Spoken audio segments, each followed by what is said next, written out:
Bienvenidos una vez más al programa Jesús en la Biblia. Hemos estado transmitiendo estos estudios bíblicos sencillos respecto a la serie Jesús en la Biblia, el Nuevo Testamento. Hoy nos corresponde estudiar las epístolas del apóstol Juan. Así que les doy la más cordial bienvenida y espero se queden desde el principio hasta el final en este tema tan interesante. No se olvide que estamos queriendo buscar en el Nuevo Testamento todas las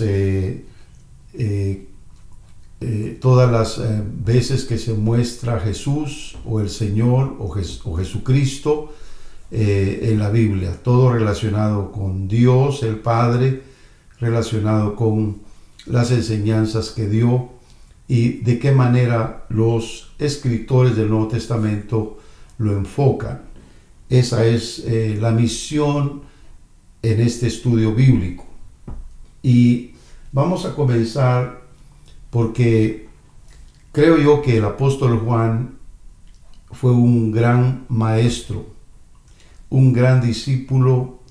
Recuerden que es llamado el discípulo amado, de quien Jesús habló que no moriría. Además, sabemos que fue el escritor de Apocalipsis. Ya después hablaremos un poco también de ese libro.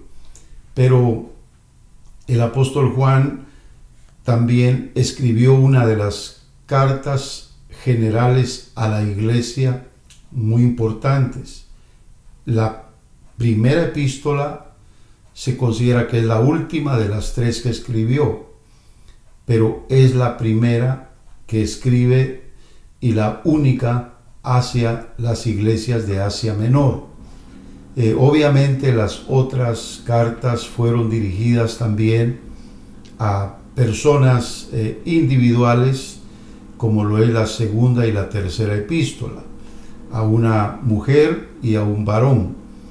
Y por supuesto el contenido es muy importante porque el apóstol Juan enfoca temas de mucha responsabilidad para cada cristiano en su manera de vivir. Obviamente toca algunos aspectos proféticos. Por ejemplo, habla de anticristos y habla del anticristo en sí. Habla también de la venida del Señor, pero específicamente se dirige a los problemas que ya a finales del primer siglo existían ya, porque se habían levantado grupos y personas que querían establecer su propio reino y su propio dominio y abusar de la autoridad espiritual que una vez conocieron que atribuía a Dios por medio de su espíritu a los llamados a este santo ministerio. Por lo tanto, el apóstol Juan interviene y habla al respecto. Con esto ya estamos hablando de un personaje más. Primero fue Hechos, que es el médico amado quien escribió, Lucas, compañero también de viajes misioneros del apóstol Pablo, quien escribiera toda esa historia de los hechos de los apóstoles. Y por supuesto el apóstol Pablo con la mayoría de las epístolas, y también ya hablamos algo del apóstol Pedro en su primera y segunda epístola.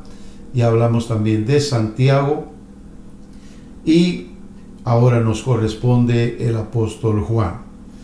Muy bien, para comenzar el primer tema está en el capítulo 1, verso 1, que dice: lo que era desde el principio, lo que hemos oído, lo que hemos visto con nuestros ojos, lo que hemos contemplado y palparon nuestras manos tocante al verbo de vida. El tema aquí o título es el Verbo de vida. No puede haber duda alguna de que el apóstol Juan se refería a Jesús, a quien amó, a quien tuvo tan cercano a su corazón y a quien también, por supuesto, le rindió su vida para poder dedicar toda su vida al ministerio al cual Jesús le había llamado. Él fue un soporte tan fundamental en el Evangelio desde el principio, como de los primeros testigos de la vida, muerte y resurrección de Jesucristo. Por eso se dice aquí, la vida fue manifestada y la hemos visto, fue testigo ocular y testificamos, y es lo que Él está haciendo a través de el testimonio que esta carta nos da. Y os anunciamos la vida eterna, la cual estaba con el Padre y se nos manifestó. Dice el verso número 2, y el 3 dice: lo que hemos visto y oído, eso os anunciamos, para que también vosotros tengáis comunión con nosotros.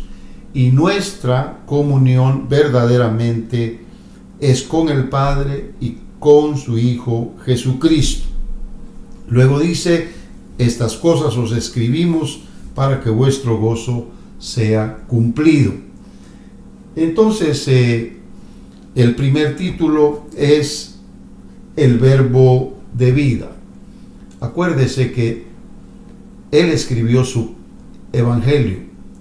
El apóstol Juan escribió el evangelio de Juan. Es el cuarto en la lista de los 4 evangelios en el orden que tienen nuestras Biblias, pero casi tiene similitud esta epístola en relación al evangelio en cuanto a la manera de escribir, con características muy especiales, confirmando y afirmando la deidad, la divinidad y también la humanidad de Jesús, el Hijo de Dios.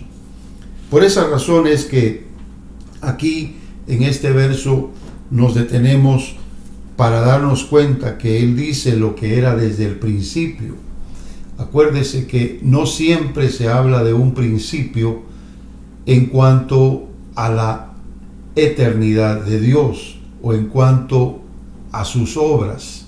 Él siempre ha estado obrando, pero hay un principio, obviamente, antes de que Jesús fuera manifestado, y en ese principio Dios determinó enviar a su Hijo, y ese principio obviamente vino a ser una realidad para los testigos del nacimiento de Jesús como el Hijo del Hombre.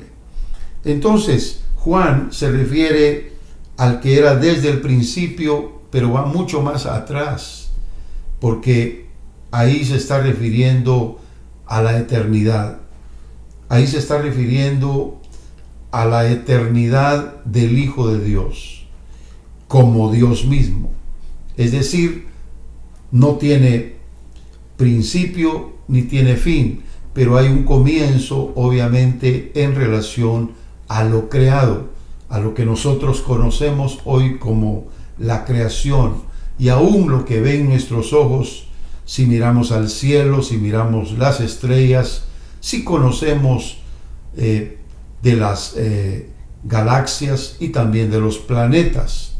Obviamente hay un comienzo en todo ello, pero para Juan es exactamente lo que representa la vida de Jesús, un principio en el más allá, en un momento dado de la eternidad, cuando Él decide hacerse hombre y viene para estar sobre la tierra siendo semejante a todos nosotros.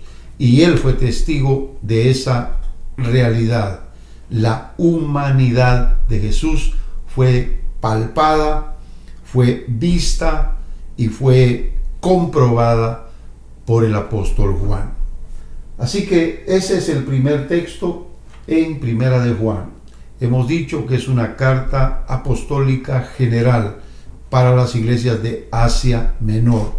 Por lo tanto, todas estas iglesias recibieron este mismo mensaje que confirmaba todo el resto del Nuevo Testamento que ya hemos visto anteriormente.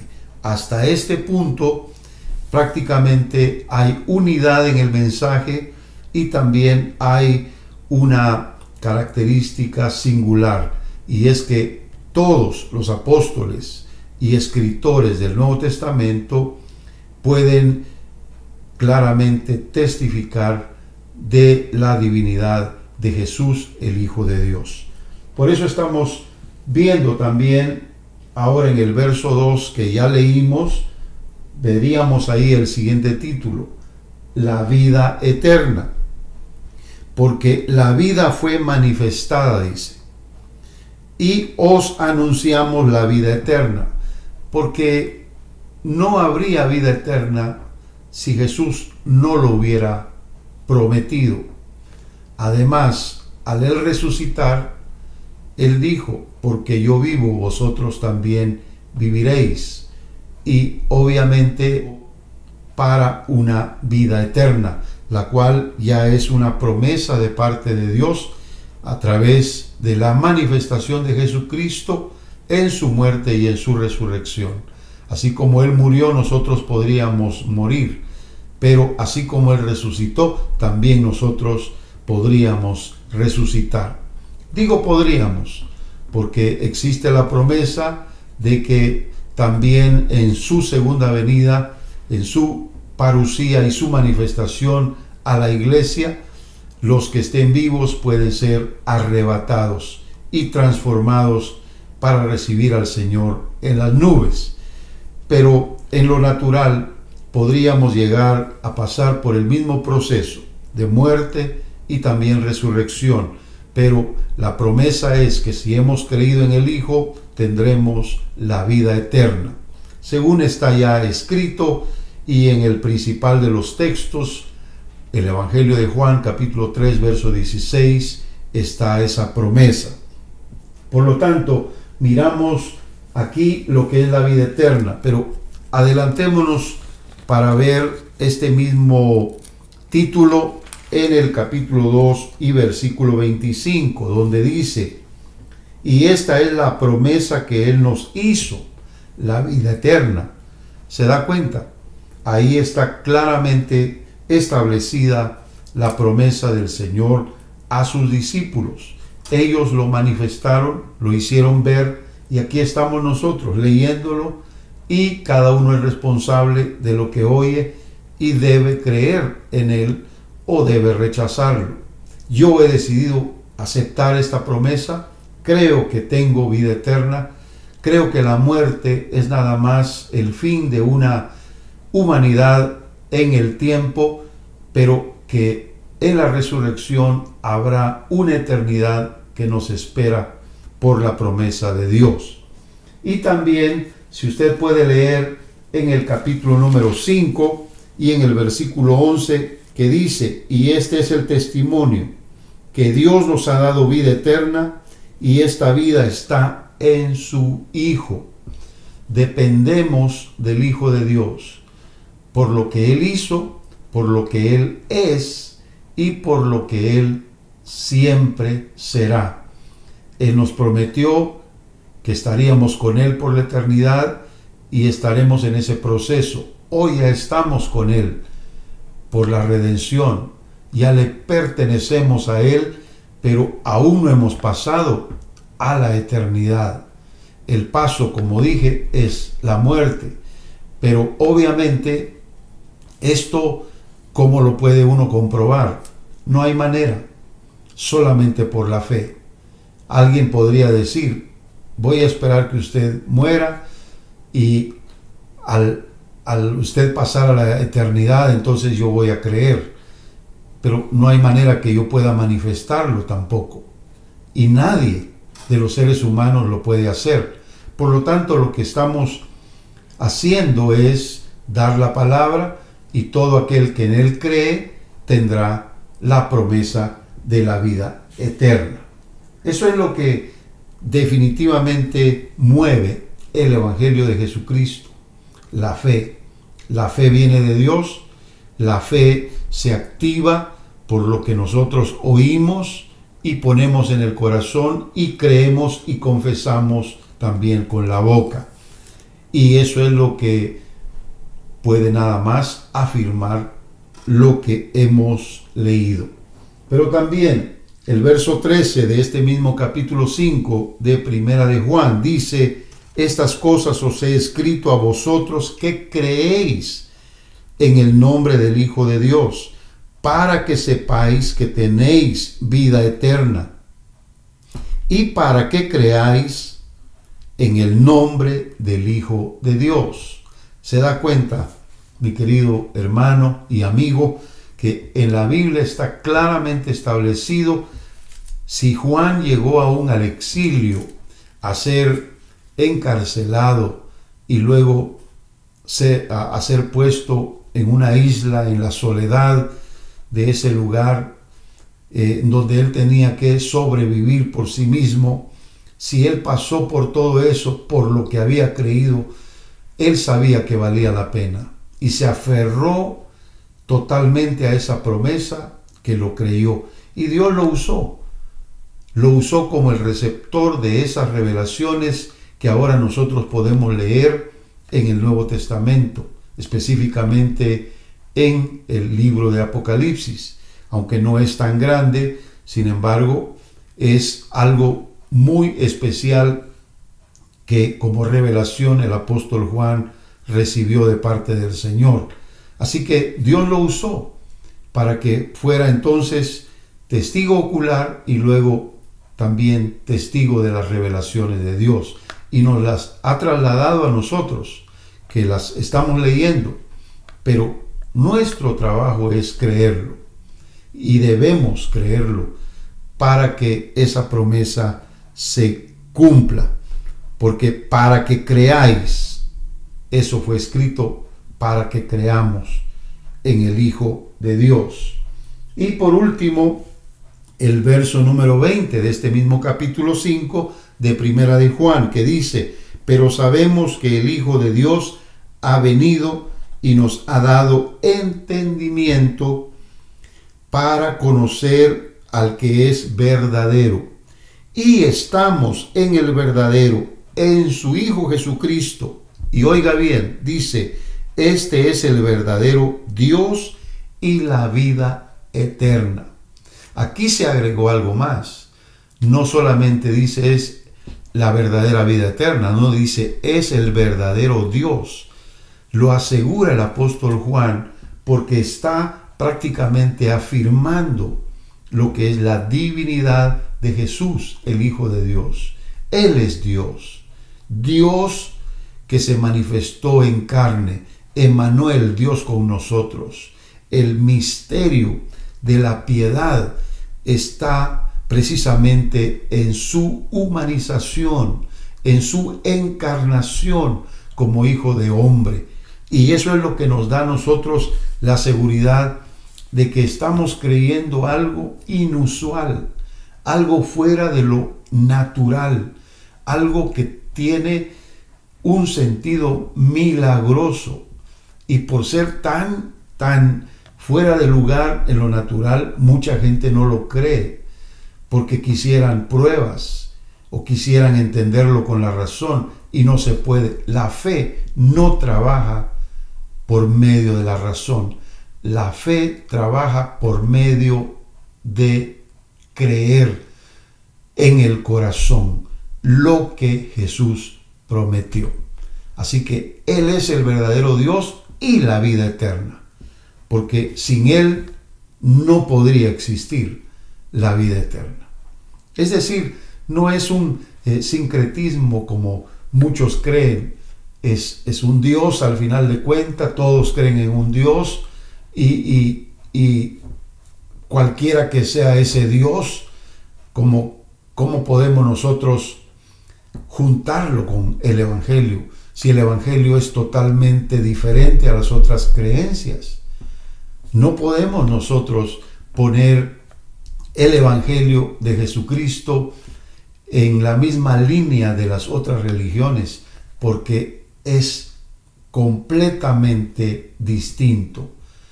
Otros creen en Dios a su manera, y hay diversas y cantidad enorme de creencias que se alejan totalmente de la verdad de la Biblia y especialmente del Nuevo Testamento, fuera de el conocimiento de Jesús, el Hijo de Dios. Ellos creen en un Dios, pero Jesús es el único que vino a dar a conocer al verdadero Dios. De hecho, él mismo lo dijo, que él conocía al Padre y que el Padre lo conocía a él, y que nadie puede creer en él si el Padre no lo revela. Y ese Padre es Dios, el único Dios verdadero que habita en luz inaccesible, que habita la eternidad o la eternidad en él, y que es el Dios creador de todas las cosas, tal y como lo puso Juan en su Evangelio capítulo 1 verso 1, y como lo hemos podido leer en estos primeros versos de su primera epístola. Amén. Y de hecho, el verso 3 dice: lo que hemos visto y oído, eso os anunciamos, para que también vosotros tengáis comunión con nosotros, y nuestra comunión verdaderamente es con el Padre, y dice, y con su Hijo Jesucristo. En este tercer título vemos que es el Hijo, porque él habló del Padre, y el Padre tenía a Jesús como su Hijo, el Hijo verdadero, el unigénito, el primogénito de toda la creación, el único que venía a cumplir la voluntad de Dios, que venía a cumplir la ley y que venía a pagar el precio de la redención por medio de su sangre derramada en un sacrificio, el único sin contaminación, sin mancha, que como cordero, cuando fue llevado al sacrificio, enmudeció y no abrió su boca. Jesús es el Hijo de Dios, y por esa razón es que el Evangelio de Juan ha marcado muy claramente los detalles de su manifestación en la tierra y todos los milagros que hizo, y específicamente sus palabras, el mensaje que le dio a sus discípulos, donde claramente él decía: yo y el Padre una cosa somos, según lo dice Juan 10:30.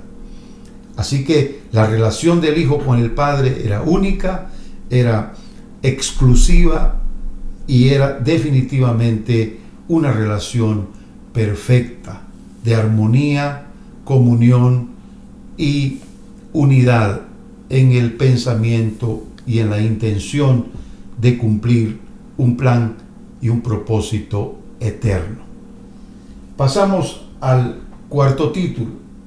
Aquí lo vamos a ver como el abogado y el justo. Y vamos al capítulo 2, verso 1, donde dice: hijitos míos, estas cosas os escribo para que no pequéis. Y si alguno hubiera pecado, abogado tenemos para con el Padre, a Jesucristo el justo. Por eso el título, el abogado y el justo. Porque aquí Jesús es presentado como el que puede realmente borrar o quitar los pecados. Porque allá en el Antiguo Testamento, a través del sacrificio de la sangre derramada a través de los animales inocentes que se presentaban ante el altar, los pecados se cubrían solamente. Pero con Jesús, como el Cordero de Dios sacrificado para nuestra redención, nuestros pecados son borrados, nuestros pecados son quitados. Por eso dice: que estas cosas están escritas para que no pequemos. Y aquí es donde nosotros tenemos responsabilidad de guardarnos en santidad y procurar siempre estar en limpieza espiritual del alma, del corazón, limpieza de malas intenciones, de malos pensamientos. Yo sé que es difícil por nuestra humanidad, pero tenemos al Espíritu Santo, y el Espíritu Santo es capaz de llevarnos a una plenitud donde podríamos nosotros con nuestra entrega voluntaria estar limpios delante del Señor. Pero si alguno hubiere pecado, dice claramente, abogado tenemos, alguien que intercede por nosotros, alguien que va a pelear nuestro caso ante el fiscal, ante el abogado acusador, que en este caso es el diablo, que es Satanás, porque Satanás significa adversario. Entonces, nosotros tenemos a Jesucristo que se presenta ante el Padre para interceder por nosotros. A Jesucristo el justo, porque es el único que ganó el grado de confianza delante del Padre para estar con Él a su diestra y para recibir de Él la intercesión específica de aquellos que han creído en Él. De hecho, dice el verso 2, y Él es la propiciación por nuestros pecados, según este versículo número 2 de Juan capítulo 2. Aquí sería el título siguiente: Él es la propiciación por nuestros pecados. Eso significa que es el que está dispuesto para hacer misericordia delante de Dios, no solamente cubriendo, sino borrando y quitando totalmente nuestros pecados. Y todavía dice Juan, y no solamente por los nuestros, sino también por los de todo el mundo. El propiciatorio, precisamente en el Antiguo Testamento, era la tapa que cubría la urna de oro, totalmente cubierta de oro por dentro y por fuera. En esa urna estaba el escrito de Dios que le dio directamente a Moisés de sus mandamientos, las tablas de la ley. Estaba también el maná, una muestra del maná que nunca se echó a perder. Ahí quedó guardado como testimonio para Israel, y también la vara de Aarón que había reverdecido cuando Dios mismo defendió la causa de el llamado de Aarón al sacerdocio, y el único que podía estar al lado de Moisés en este caso. Entonces, el propiciatorio era el lugar donde siempre se acercaba el sumo sacerdote, porque estaba puesto sobre el arca, y el arca estaba en el lugar santísimo. Era el único utensilio de acercamiento a Dios, de intercesión y de respuestas de parte de Dios, porque desde ahí era donde surgía la columna de fuego que daba luz al pueblo de Israel en el desierto durante la noche, y también el calor de ese fuego por el intenso frío que había durante las noches en el desierto por 40 años. Desde ahí se manifestaba Dios, desde ahí hablaba con Moisés. Entonces, el propiciatorio significa el lugar de acercamiento, el lugar de misericordia. Por esa razón, Jesús es en este caso la propiciación, como ese propiciatorio. Es por medio de Él que nosotros vamos a recibir lo que Dios tiene que darnos sin que nosotros lo merezcamos. Todo por gracia, todo por misericordia. Y ese sería uno de los puntos importantes. Pero en el capítulo 4 adelantamos también para seguir la línea de pensamiento que estamos compartiendo respecto a la propiciación. En el verso número 10 de este capítulo 4, yo leo lo siguiente: en esto consiste el amor, no en que nosotros hayamos amado a Dios, sino en que Él nos amó a nosotros y envió a su Hijo en propiciación por nuestros pecados. O sea, en la segunda mención, porque Él es la propiciación, es que se confirma que Dios lo envió, que Dios lo puso sobre la tierra para cumplir esa misión.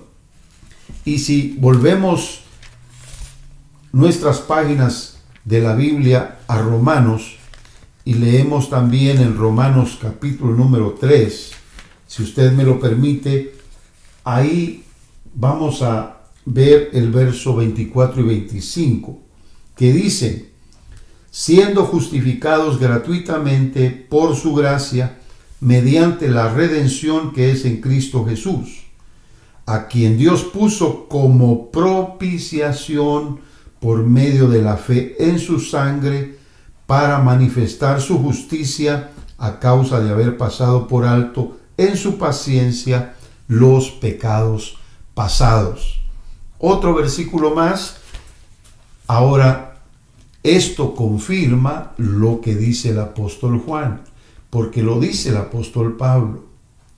Y yo me atrevo a decirle que si ellos se vieron y se hablaron, fueron por escasos minutos, quizá algunas horas, quizá algunos días, pero no fueron meses ni fueron años.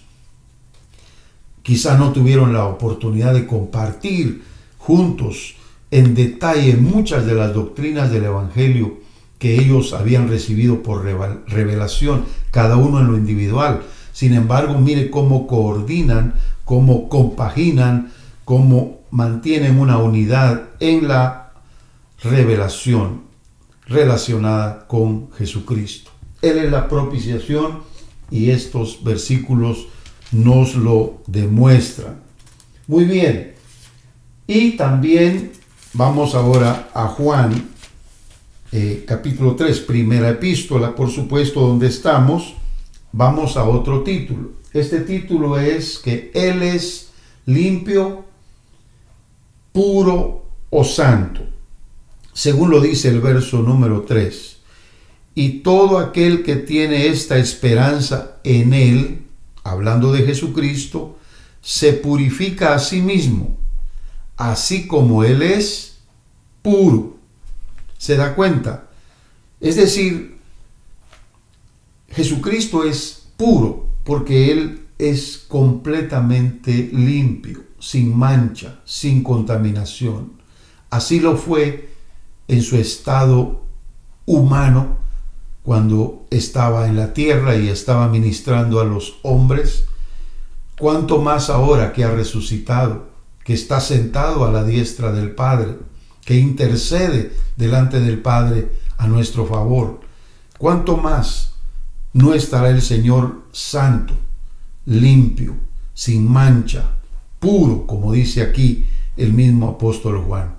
Claro que sí, es Jesucristo a quien se refiere aquí y quien es nuestro ejemplo. Por eso dice todo aquel que tiene esta esperanza en Él, porque la esperanza es que cuando Él se manifieste, seremos semejantes a Él. Esa es la esperanza. La esperanza es de que un día le vamos a ver tal y como Él es, así como lo he ya establecido en su resurrección y estando como intercesor y sumo sacerdote ante la presencia del Padre. Esa es nuestra esperanza, ser como Él es, estar donde Él está. Pero por eso dice, todo aquel que mantiene esa esperanza en su corazón se va también a purificar, porque Él es puro. Así que, si queremos ver al Señor, creo que ya le vino a la mente el texto, porque sin santidad nadie verá al Señor. Lo dijo el escritor a los hebreos, que no se sabe quién fue el escritor. Puede ser Pablo, puede ser Apolos, puede ser algún otro de los discípulos del Señor. Quien haya sido, dijo la misma verdad, porque esa pureza únicamente proviene de Dios, porque Él nos limpia por medio de su palabra y también nos limpia por medio de la sangre de Cristo, y también nos limpia si nosotros nos acercamos a Él con confianza y le pedimos que limpie nuestras vidas, que purifique nuestro ser. Y claro, quizá eso no sea algo fácil en la vida cristiana, pero es una realidad. Dios lo puede hacer. Muy bien, eso es lo que tengo acá, pero vamos a otro título más y ya vamos casi cerrando. Dice que Él es el sustituto, según Primera de Juan, capítulo 3, verso 16, donde dice: en esto hemos conocido el amor en que Él puso su vida por nosotros. También nosotros debemos poner nuestras vidas por los hermanos. Otra vez se confirma, es Primera de Juan 3:16, es lo mismo que Juan 3:16. Y Juan obviamente escribió el mismo mensaje. La coincidencia es que los números también son parecidos. Aquello es Juan 3:16, aquí es Primera de Juan 3:16. Sin embargo, aquí agrega más el apóstol Juan, donde dice: también nosotros debemos poner nuestras vidas por los hermanos. Quizá no morir por ellos, pero por lo menos sacrificarnos por ellos, esforzarnos por ellos, hacer algo en favor de ellos, quienes sean nuestros hermanos más cercanos, nuestro prójimo, los que están más cerca a nosotros. A ellos debemos nosotros buscarles y darles este mismo mensaje. Pero el título es el sustituto, porque como dice aquí claramente, Él puso su vida por nosotros. Dios podía castigarnos y condenarnos, lo merecíamos. Jesús no, pero Él quiso morir en nuestro lugar, quiso ser condenado en nuestro lugar y tomar nuestro lugar para llevar el castigo de la ira de Dios, la que fue derramada en la cruz, donde Él mismo murió físicamente, pero también bajó a las partes más bajas de la tierra, como dice la misma Escritura en el Nuevo Testamento, en donde también sufrió en la profundidad del infierno, lo que significaba la condenación, pero desde ahí Él tomó las llaves de la muerte y del Hades, y de ahí se levantó y trajo consigo los testigos de su resurrección. El Hijo de Dios fue nuestro sustituto en todo eso. ¿Cómo no entenderlo, hermanos? Por esa razón, algo podemos hacer por alguien, aún hasta dejar de comer con tal de ir, buscarlo y decirle: Cristo murió por ti, tú debes creer, y si crees tendrás la vida eterna, porque esa es la promesa de Jesús, el Hijo de Dios. Y con eso podríamos salvar una vida. Así que vale la pena testificar de nuestro sustituto. Y por último, ya en esta carta primera de Juan, permítame buscar aquí el texto, capítulo 5, verso 20.